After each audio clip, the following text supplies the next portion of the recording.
ప్రతి వ్యక్తి ఆఖరి మజిలీ అనేది శ్మశాన వాటిక ద్వారానే ముగుస్తుంది. అటువంటి శ్మశాన వాటికలు కూడా అందమైనటువంటి పరిశుభ్రమైనటువంటి కైలాస వనాలుగా మార్చాలని పాలకొల్లు పట్టణంలో కూడా అత్యంత సుందరంగా కైలాస వనాన్ని తీర్చిదిద్దిన విషయం మీ అందరికీ తెలుసు. ఆ స్ఫూర్తితోనే నియోజకవర్గంలో ఉన్నటువంటి ప్రతి శ్మశాన వాటికని కూడా కైలాసవనంగా మార్చాలి. అయితే దీనికి ఆర్థిక పరమైనటువంటి ఇబ్బందులు, ఎందుకంటే 5 సంవత్సరాల వైఎస్ఆర్సీపీ పాలనలో రాష్ట్ర ఆర్థిక పరిస్థితి అంతా కూడా తుడిచిపెట్టుకుపోయినటువంటి స్థితిలో మళ్ళీ ఈ యొక్క సిఎస్ఆర్ ఫండ్స్ ని మొబలైజ్ చేసుకుని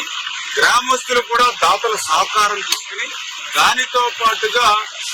ఎవరైతే గ్రామాల్లో ఉంటారో వాళ్ళందరూ కూడా స్వచ్ఛందంగా ఈ పనుల్లో శ్రమదానం చేసి ఈ శ్మశాన వాటిని పూర్తి చేయాలనేటువంటి సంకల్పంలో భాగంగా మరి ఈ రోజు సెలవు దినమని ఆదివారం అని అటువంటి పక్కన పెట్టుకుని ఈవేళ తెల్లవారు గ్రామం నుండి మెట్ట మధ్యాహ్నం అవ్వచ్చు లేదా రాత్రి అర్ధరాత్రి కూడా షిఫ్ట్ల వారీగా కూడా పనుల్ని విభజించి గ్రామంలో ఉన్నటువంటి వాళ్ళను కూడా డివైడ్ చేసి ఒక పార్ట్ ఒక పూట, ఒక పార్ట్ ఇంకొక పూట, యూత్ ఒక పూట, కొంచెం మిడిల్ ఏజ్ ఇంకొక పూట, ఇట్లాగా షిఫ్ట్ల వారీగా కూడా పనిచేసి ఆ యొక్క శ్మశాన వాటికల్ని ప్రజల భాగస్వామ్యంతో పూర్తి చేయాలనేటువంటి ఆలోచనతో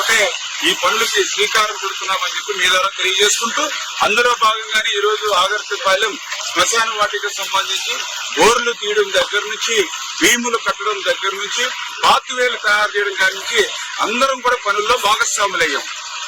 please subscribe to Leo news for more videos.